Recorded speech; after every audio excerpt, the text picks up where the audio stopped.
Hello, Rupesh बोलतो दादा. हा बोला रुपेश. ते पुण्यात संतोष पंडित नामक व्यक्ती आहेत युट्यूबर. कोण आहे ते? ते पुणे नाही का, ते रस्ते वगैरे खड्डे जर पडले तर ते आंदोलन करतात, म्हणजे खड्ड्यांना रांगोळी वगैरे घालणं, हार घालणं, हा असे आंदोलन करतात. हा, स्वतःच त्यांचं अकाउंट आहे संतोष पंडित म्हणून युट्यूबर आहेत.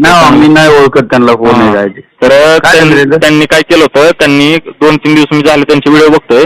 तर पोलीस परिवारातले लोक जे असतात, म्हणजे पोलिसांची मुलं असतील किंवा भावंड असतील, ते आपण फोर मध्ये पाट्या लावून फिरतो ना, पुढे पोलीस म्हणून लिहिलेला पाट्या लावणार अधिकार आहे ते आपला. हा, तर त्या पाट्या लावून त्या गाड्या कसं काय फिरतात म्हणून त्या गाड्याला अडवलं त्यांनी पुण्यात 1-2, आणि नंतर शिवाय पण केली त्यांना.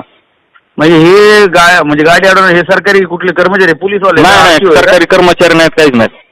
याचा काय अधिकार आहे यांचा गाडी अडवायचं? मग ते मी रागानावर झाल्यानंतर मला मी इंस्टावरती स्टोरी ठेवली की तुम्ही कसं काय असं तुम्ही राजकारणांची वेगळे व्हिडिओ करता, ते ठीक आहे, ते राजकारण तुम्हाला समजून घेत असतील,